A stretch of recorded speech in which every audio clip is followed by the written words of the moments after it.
ओम गणेश हर हर महादेव। सर्वप्रथम तो इस ज्येष्ठा पूर्णिमा जो आने वाली है उसकी आप सभी को मेरी ओर से बहुत सारी शुभेच्छाएं अर्थात शुभकामनाएं। अब यह पूर्णिमा जो विशेष रूप से एक तो वट सावित्री व्रत के विषय में बहुत ही प्रसिद्ध है, लेकिन इस महापूर्णिमा के दिन ऐसे कुछ दान है जो हर कोई मनुष्य कर सकता है, बहुत ही सहज है, सरल है, सामान्य है। और वो दान आप किसी गरीब को दे सकते हो, किसी ज़रूरतमंद को दे सकते हो, या फिर आपको उचित लगे तो किसी ब्राह्मण को भी दे सकते हो। ऐसे ये दान है। और ये दान करने मात्र से ही, जैसे हमारे ग्रंथ क्या कहते हैं और क्या दान करना चाहिए, कब करना चाहिए और इस बार यह ज्येष्ठा पूर्णिमा कब मनाई जाएगी, आज का हमारा यही विषय और वीडियो रहेगा। अगर आपको यह विषय वीडियो पसंद आए तो लाइक करें, शेयर करें, चैनल पर नए हो तो सब्सक्राइब कीजिएगा। तो चलिए शुरू करते हैं।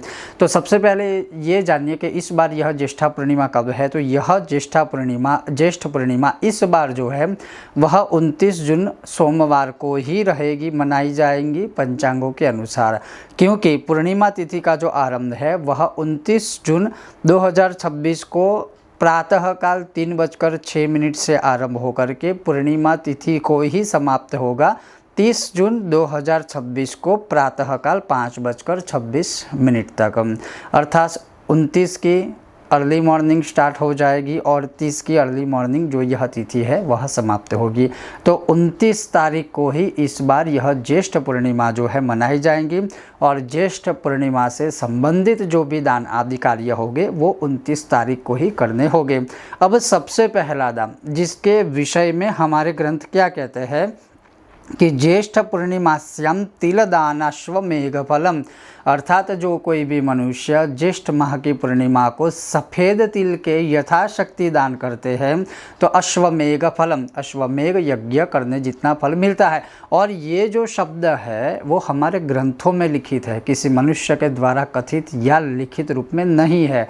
और इसके पीछे का तात्पर्य ये रहता है कि जब कोई अच्छा योग होता है तो उस अच्छे योग को हमें गंवाना नहीं चाहिए। अगर अच्छे योग में हम अच्छे कार्य करेंगे तो उसका शुभ फल मिलेगा। वह शुभ मिलने के जो अलग अलग प्रकार होते हैं योग तिथि के अनुसार, इसी वजह से कई बार आपने देखा होगा कि अश्वमेघ यज्ञ है, कई बार आपने देखा होगा कि वाजपेयी यज्ञ है, कई बार आपने देखा होगा कि गौदान का फल है। तो जैसे तिथि, जैसे योग, जैसे नक्षत्र, जैसे महीने होते हैं उसके अकॉर्डिंग जो है हमारे शास्त्रों में योगों के अनुसार जो है उसके फल बताए हैं, ताकि मन में कोई संदेह ना रखे।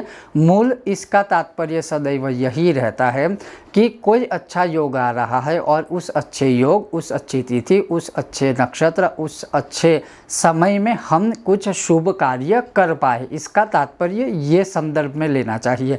तो अगर कोई मनुष्य पहला दान 29 जून सोमवार ज्येष्ठ पूर्णिमा को सफ़ेद तिल का करता है तो अश्वमेघ यज्ञ करने जितना फल प्राप्त करेगा। दूसरा दान है छाते का दान। जो कोई मनुष्य छाते का दान करेगा तो वो भी शुभ फल को प्राप्त करेगा।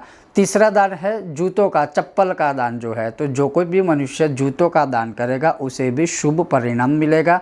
और उसके अलावा जो अंतिम दान है वो है, और उसके अलावा जो अंतिम और महादान है, जो सदैव चाहे कोई योग हो या ना हो फिर भी अगर आप दान करते हो तो उसका फल आपको मिलता ही है और मिलेगा ही। और उससे न केवल शुभ फल या किसी यज्ञ करने जितना फल प्राप्त होगा, अपितु आपके पितर भी बहुत तृप्त होते हैं। और वो कौन सा दान है? तो वो है जल से भरा हुआ मिट्टी का घड़ा। मिट्टी का घड़ा दान करने से भी जो है अच्छा शुभ परिणाम फल प्राप्त होगा। अब ये दान इस 29 जून को किस समय पर करें? तो यह जो दान है तकरीबन मान के चलिए दोपहर के 1:30 बजे से पहले तक, सुबह से लेकर के शाम तक भी आप चाहे तो कर सकते हो सूर्यास्त से पूर्व। लेकिन अगर मध्याह्न काल से पूर्व आप कर देते हो तो दान का फल जो रहता है, उसका जो शुभ परिणाम रहता है वो हमें शीघ्र और अच्छा फल प्राप्त होता है।